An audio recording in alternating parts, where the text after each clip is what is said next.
Hi everyone, today I wanted to do a little bit of a flip through of my Hobonichi weeks planner slash bullet journal slash illustrated memory keeping.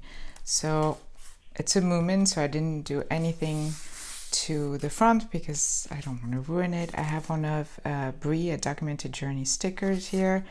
This is the collaboration with Courtney Diaz and the stationery selection. It came with the little pink Superior Labor pouch, this washi tape roll, and I love it so much. And then this is from like Pure Vida. It's like a cheap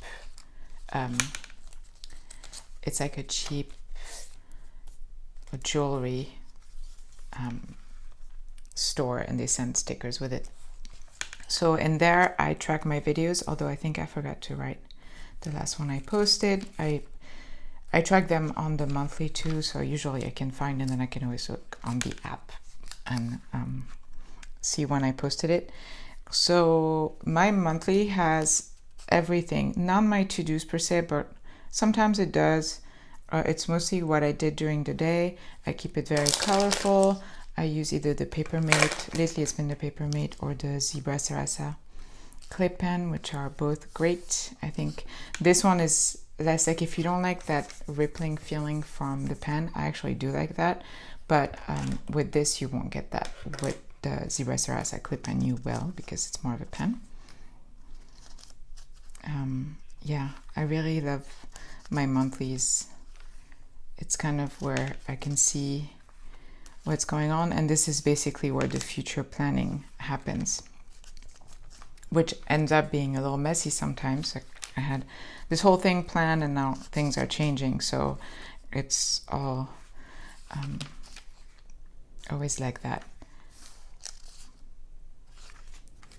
And then we go to the weeks page, which starts on, I always started the first week. I prefer having empty pages in the back than in the front. I don't know why. It feels more complete if when you start it, it started here.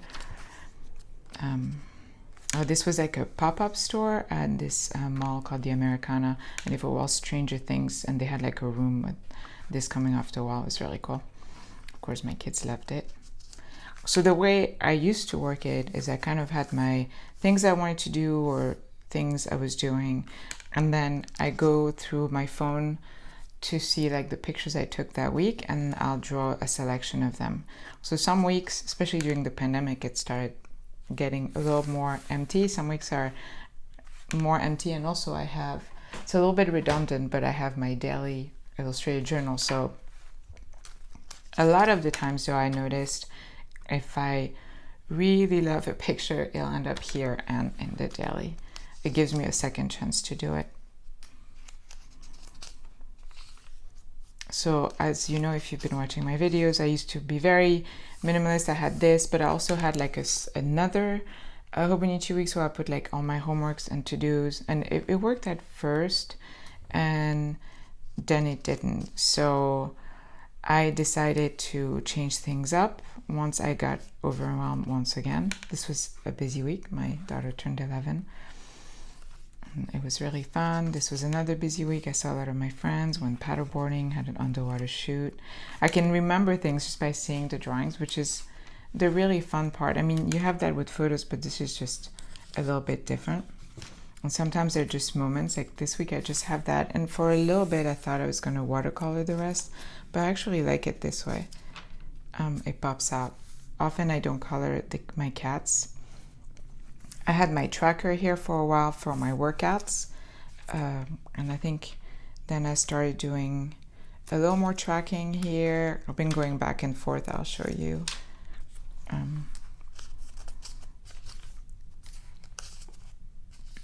Sometimes if I really have nothing to draw, like if I watched a movie, I can do a poster. I do that in the daily as well.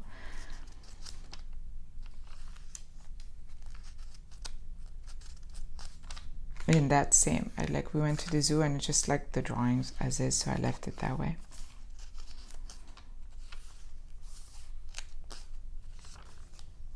So that's, I think, when I discovered Lindsay's Scribble, and I thought, well, this is somebody who's very well organized, and that's what I need to do. I have a lot of different things I do daily, and while I feel like it's a great thing, it is conducive to forgetting things, and so I'm trying not to forget the things I have to do. This didn't really work for me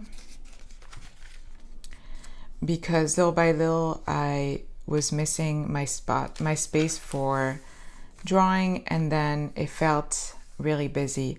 I did start doing my tracker here, and this is also when I started doing the bullet journal portion in the back in anticipation of next year, because I think that's going to work better. Now this is my secondary one. The first one, there was obviously no tracker here, and I've gone back and forth. I think I've had it sometimes in both. So I was doing it here, and I really liked it. And then this past week, I got finally this. I'll show you the stencils that I had gotten primarily from Fun for Your Planner.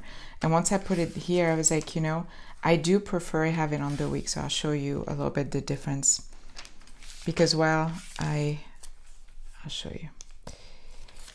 I love this. This was a bigger one from Fun for Your Planner, and I kind of modified. But I thought for the whole week it took too much room. I like having a little bit of everything, and I also had this line, and here there was nothing. It was like, well, that's just getting weird. It doesn't work. I did it a few more weeks, and then I went back to kind of what I used to originally do, which is this has what I did that day and some illustrations, and slowly went back to the paper mate as well, because that's what I like, having some color. That week I put this here still, and I think then I decided to put it in the bullet journal portion. It worked for a little bit, and it worked. I like these pages better. They look better, and like all my to-dos are in the back, and this is really the getting things done. However, I did miss a little bit the tracker being in this, because this is the week. Well, here, so like a good example, let's see if I have one. So this is the tracker, but most of the week is here. So I kept doing this. Not a big deal. Again, I'm still dabbling on seeing which one works better. But this week I put it in the bottom, and it's small enough that it's right there. So we'll see how I feel. I'll know once I'm done with the page, like once I have actually, like this one I'm not done. We saw Marcel Deschelles with Shoes On. If you don't know what it is, look it up. It's fantastic. It's really, really a great movie. And yeah, highly recommend it. So like this page works great. This is fantastic. However, now I have this. We'll see. It's so much smaller than, not really. Then we shall see. I may go back to having it in the bullet journal, and I may have to tweak the bullet journal as well. Right now, to be completely honest, I've been struggling with the ink still being in my pen, even though I changed it. It was smudge galore, and I've never had that ever. Apparently, it is a thing with Noodler's ink and Tomo River paper.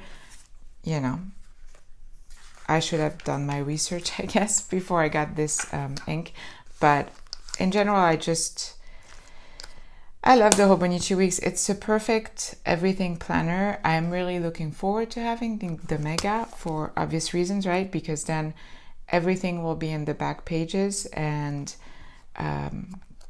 yeah, I'm just kind of looking forward to having the whole year there, because right now I've been putting the supplements. I mean, this is only my second one, and I don't want to do that next year. I did pre-order the Moomin for 2023, but that will be my gratitude journal. And I still haven't quite decided, to be completely honest, because I may use this for my Mega and this for my gratitude. I don't know yet. I got reunited with my Earl Grey weeks. It should be coming this Saturday. which is one of the covers I had mentioned I regretted having sold, the Shakespeare or Grey weeks, like the classic weekly calendar. I will be doing a major destash. I really feel like I'm in a very minimalist time of my life and I have too many covers. So I basically will get rid of most of my cover except the ones you see often on my channel, because it's just sitting there and I would rather somebody uses it and has fun with it. So look out for that video. I know you guys always like those, and thanks for watching. Bye bye.